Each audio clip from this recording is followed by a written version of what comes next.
Voilà, c'est Dr Cheikh Nien, le maire de la commune de Djiddah Thiaroye Kao et secrétaire national chargé des élections du Parti démocratique sénégalais.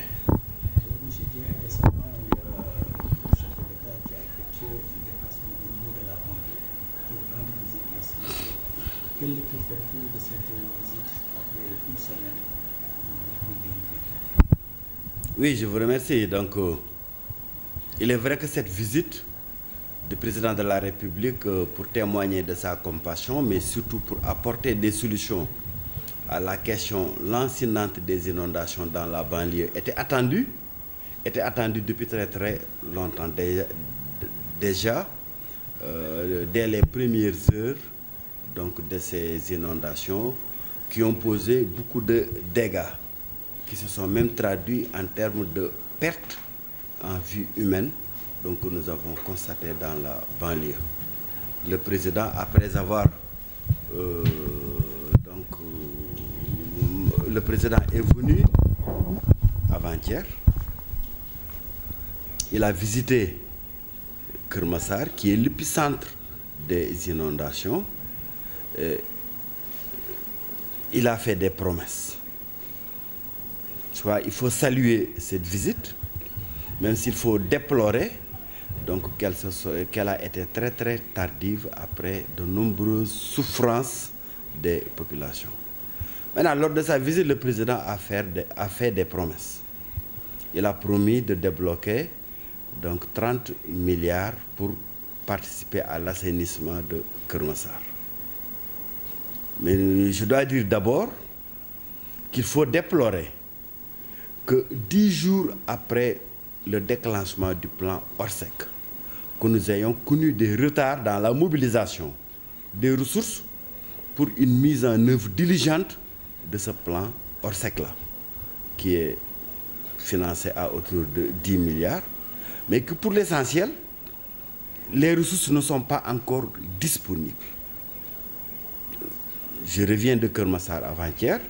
Quand vous allez dans beaucoup de quartiers, comme Aladji Paté, comme Keur Dior, les populations se plaignent qu'elles n'ont encore reçu aucun soutien, ni de la part de l'État, ni de la part de leur municipalité, et elles doivent se cotiser encore pour faire fonctionner les motopompes que des bonnes volontés ont bien voulu mettre à leur disposition.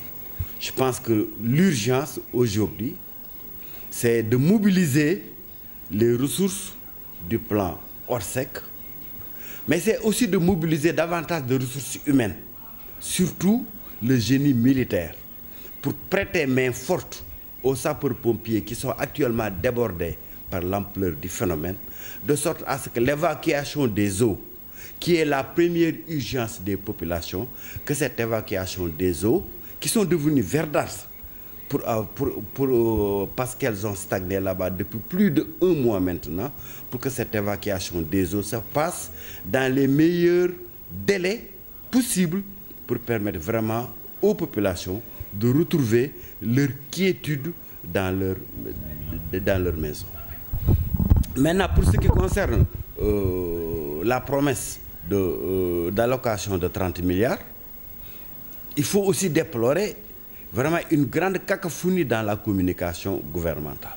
Si le président a promis une enveloppe de 30 milliards, ses services ont également sorti un chiffre de 43 milliards.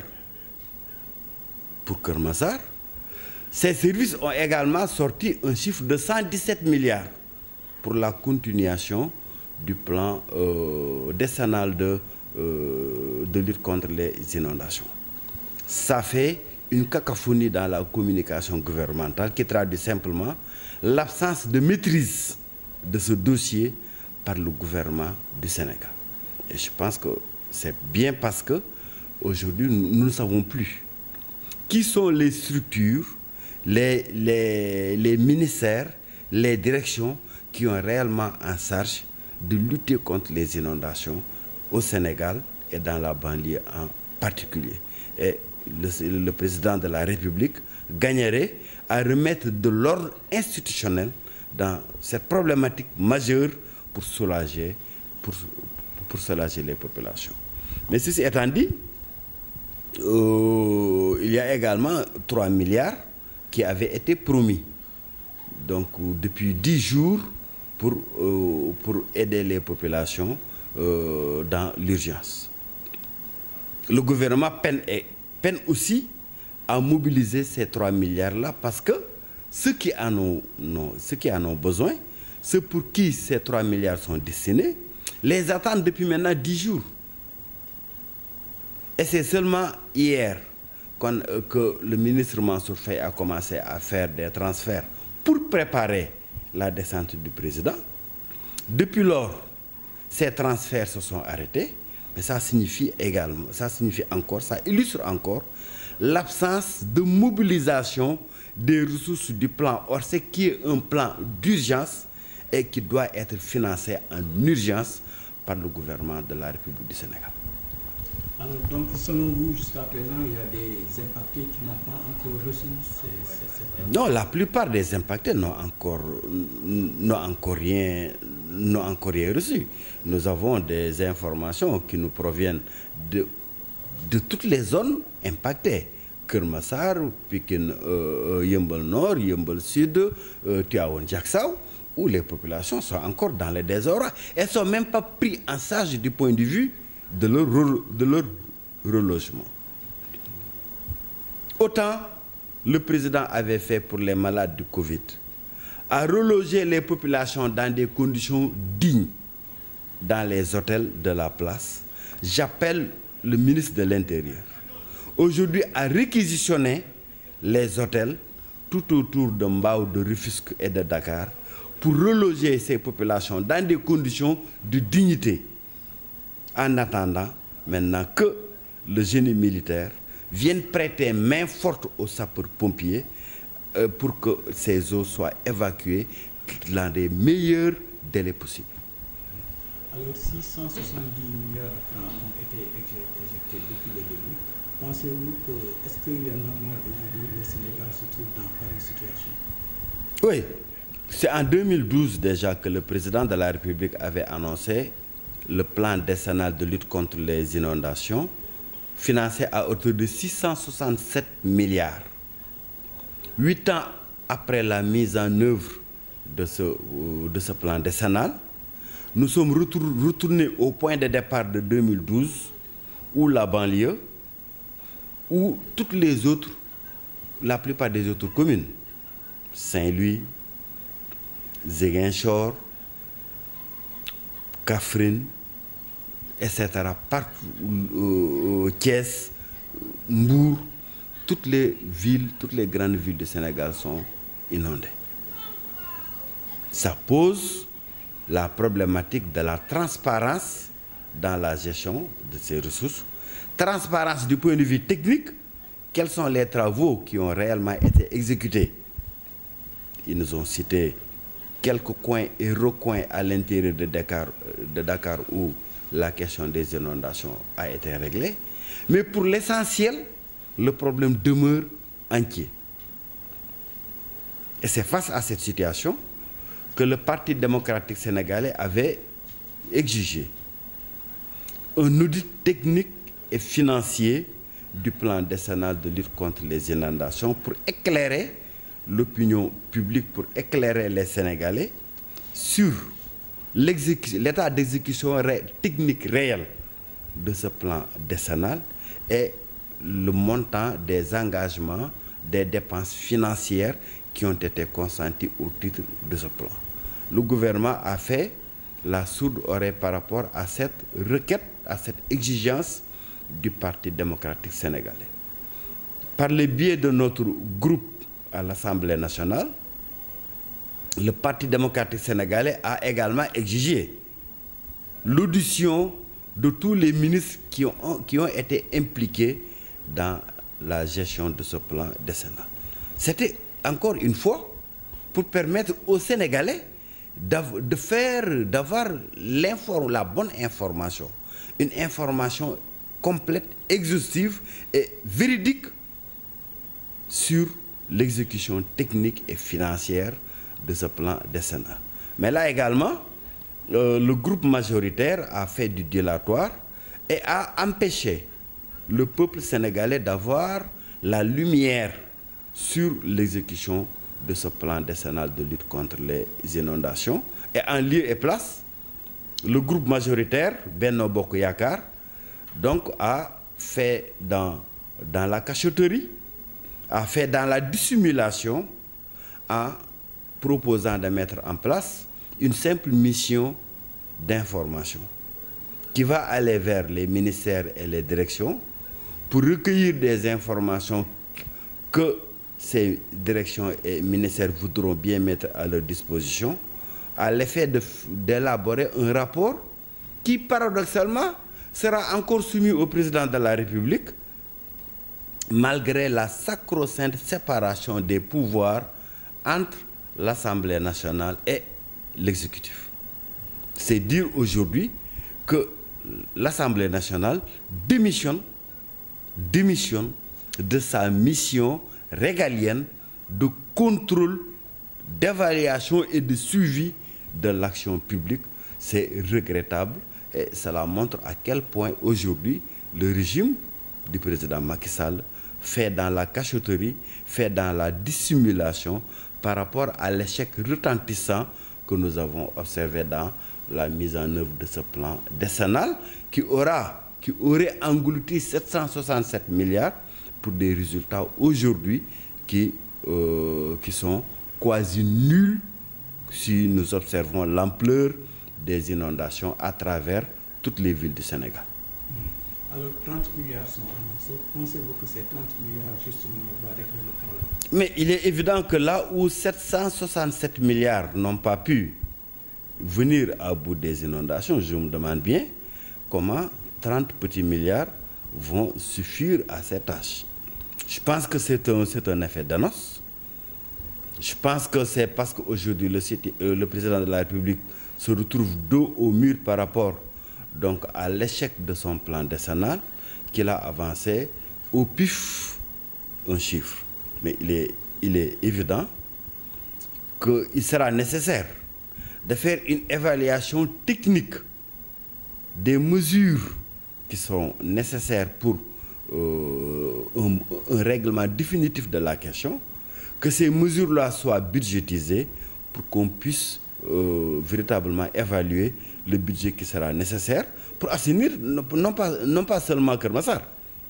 Il est vrai que Keur Massar est l'épicentre des inondations dans la banlieue, mais Tivaouane Diacksao est également inondé, Yeumbeul Sud est inondé, Yeumbeul Nord est inondé, Mbao est inondé, Malika est inondé.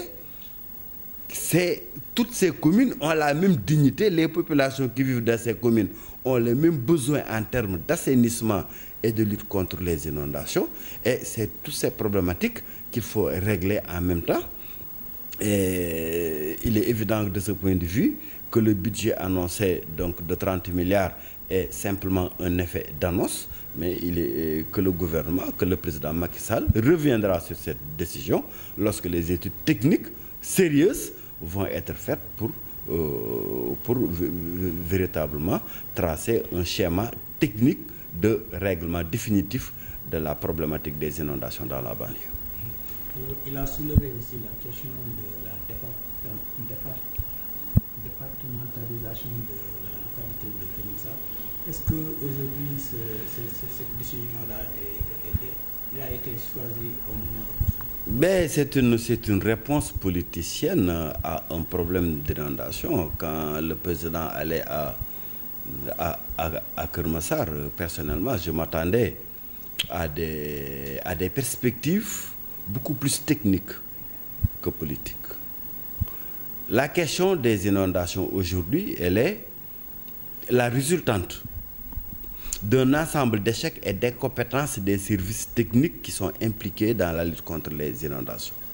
Sen'Eau devait, depuis le mois de juillet, procéder à un rabattement de la nappe phréatique en prévision des fortes pluies qui étaient annoncées par l'ACMAD depuis le mois de mars déjà.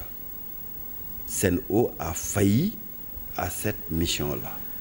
La DGPI, la Direction générale, la Direction de la gestion et de la protection des inondations, devrait faire le curage et l'entretien des canaux d'évacuation qui ont été construits dans le cadre du projet. La DGPI a failli à sa mission. ONAS devait faire un curage donc de ces canaux dans la banlieue. ONAS a failli à sa mission. l'AGEROUTE devrait donc terminer les travaux de canalisation qu'elle a entrepris dans le cadre du Promoville. La finalisation des routes donc, qui sont en chantier depuis 1976 depuis 2016 pardon, pour la route de Niatembar par exemple. Depuis 5 ans, cette route est en chantier. AGEROUTE est incapable de la terminer. C'est encore donc une incompétence de ces services-là. Donc c'est cette somme d'incompétence, de négligence et de nonchalance des différents services techniques de l'État qui, pour la plupart, donc, évoquent l'argument de manque de ressources financières, donc qui ont conduit au total à la situation désastreuse donc d'inondation que nous connaissons aujourd'hui. Donc on attendait de la part du président de la République donc de régler cette nonchalance de son administration pour venir à bout des inondations, mais non pas donc en fait la satisfaction d'une très vieille doléance des populations de Keur Massar.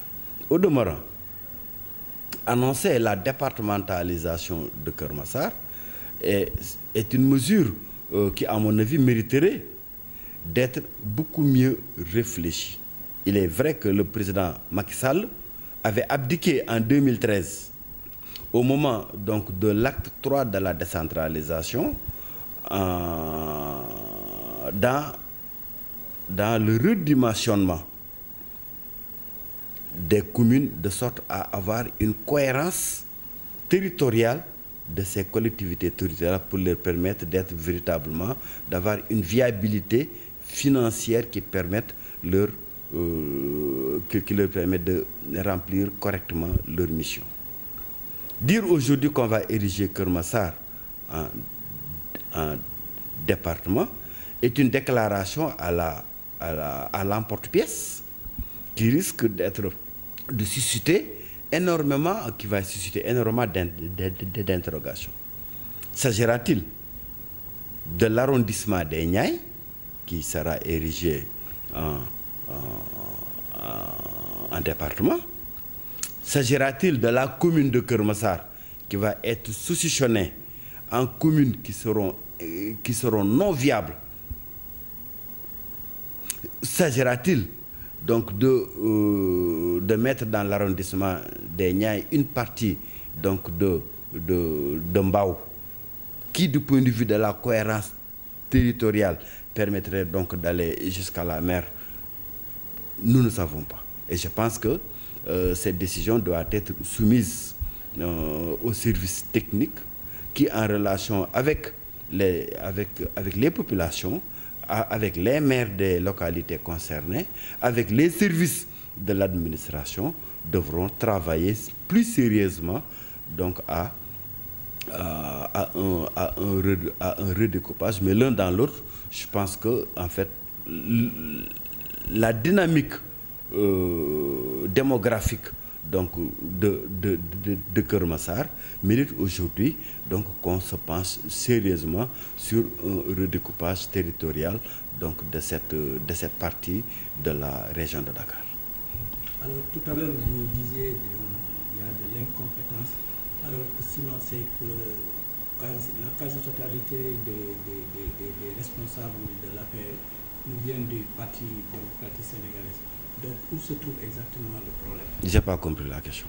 Tout à l'heure, vous disiez qu'il y a une incompétence au niveau du gouvernement du Sénégal.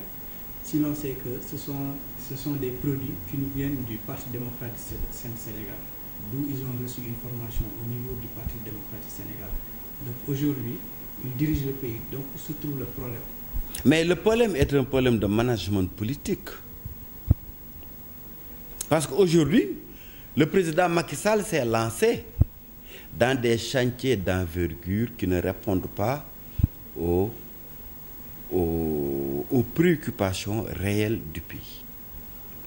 Le président de la République a mobilisé 1200 milliards pour faire un trait express régional qui a englouti les ressources du pays, au détriment des priorités en matière d'assainissement, en matière d'amélioration de l'économie locale. Le président de la République a mobilisé 300 milliards pour un BRT qui ne correspond pas aux priorités du pays. Donc la question principale se trouve donc dans les choix d'investissement prioritaires donc qui sont promus par le président de la République. Mais cela se trouve également, évidemment, dans l'incompétence de ses collaborateurs. Quand vous voyez, par exemple, le ministre de l'Environnement, qui peut, en restant droit dans ses bottes, prélever 6 à 12 gazelles oryx dans les parcs nationaux pour son plaisir propre et pour distribuer à ses amis, il est évident qu'il y a des collaborateurs du président de la République qui n'ont aucune notion de l'État, qui n'ont aucune notion du bien public et qui pensent que la satisfaction de leur plaisir propre passe avant donc les tâches de satisfaction des besoins prioritaires des populations. Donc il n'a pas été un bon élève en quittant le Parti démocratique sénégalais. Ah ben je ne sais pas s'il a été un mauvais élève ou un bon élève. En fait, nous remarquons aujourd'hui que ce pays a reculé sur tous les plans depuis 2012 à cause donc des choix de gouvernance, mais à cause également d'une malgouvernance générale. Évidemment, quand le président de la République habitue ses collaborateurs à l'absence de sanctions, à l'absence de reddition, donc à la promotion de la médiocrité, quand vous voyez évidemment quand vous savez que si vous prélevez des oryx des parcs nationaux pour les mettre dans votre ferme privée, donc cela risque de vous coûter tout au plus une promotion dans l'appareil gouvernemental. Il est évident que des gens comme ça ne sont pas au service de la nation, ils sont au service de leur plaisir propre. Alors, une dernière question.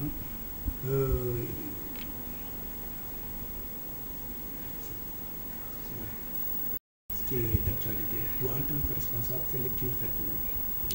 Oui, je pense que c'est un os qui a été agité par le gouvernement du Sénégal et qui a contribué aujourd'hui à installer une profonde diversion, à susciter des divergences au sein de l'opposition et qui n'est pas aujourd'hui une question prioritaire. Elle prouve encore une fois que le PDS avait raison de dire que ce dialogue n'était pas un dialogue sérieux, n'était pas un dialogue sincère, que c'était donc un vaste deal entre le président Macky Sall et certains de ses opposants. Nous, au Parti démocratique sénégalais, nous pensons que l'Assemblée nationale est le contre-pouvoir naturel de la présidence de la République dans un régime hyper présidentialisé. Et que si vraiment nous voulons être sérieux, nous demanderions au chef du parti majoritaire à l'opposition de désigner et d'incarner ce chef de l'opposition. Mais au-delà de ce chef de l'opposition, le plus important est la définition d'un statut de l'opposition qui permet d'élargir les libertés démocratiques, d'élargir le champ d'expression de l'opposition, qui permet que les organes audiovisuels, la RTS, le Soleil, etc., accordent autant d'importance aux activités gouvernementales qu'à celles des partis d'opposition. C'est cela qui est le vrai enjeu de l'opposition, c'est l'élargissement du champ de la démocratie en direction des partis d'opposition, en direction de la société civile, plutôt que la guéguerre que nous voyons pour le contrôle d'un pactole de 2 milliards promis au chef de l'opposition et qui ne se justifie nullement au regard véritablement des priorités du pays, au regard de la crise économique extrêmement ardue que les populations vivent aujourd'hui à travers le Sénégal, surtout dans ce contexte post-Covid où l'économie est à terre, où nous avons besoin d'un resserrement de toutes les forces politiques et sociales autour d'une exigence principale de relèvement de l'économie pour le bien des populations véritablement paupérisées, appauvries et qui sont au bord du gouffre économique depuis 2012 maintenant. Et pour le report des élections locales?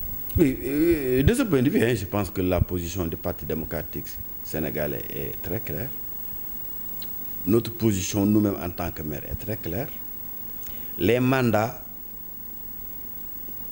confèrent une légitimité durant une période déterminée. C'est la période de 5 ans pendant laquelle ce mandat-là est valable. Au-delà, tous les mandats sont frappés d'illégitimité.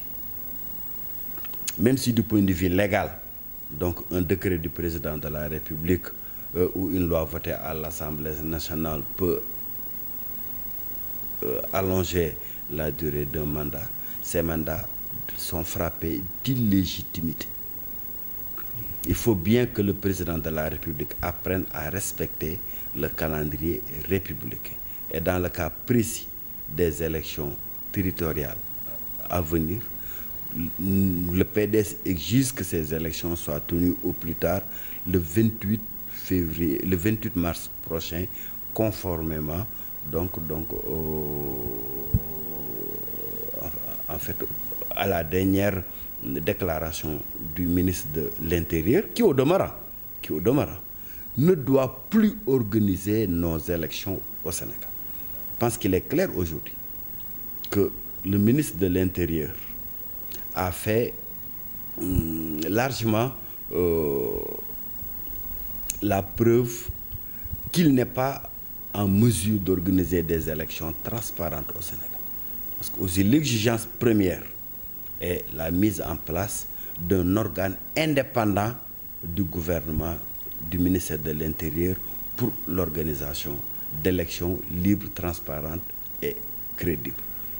Cette exigence étant satisfaite, il faudra maintenant qu'on aille aux élections au plus tard le 28 mars prochain, Inch'Allah. Avez-vous toujours la confiance des populations de Djiddah-Thiaroye Kao justement pour briller au notre mandat? Bon, de toute façon, on ne peut pas avoir une confiance des populations avant de briguer un mandat. La confiance des populations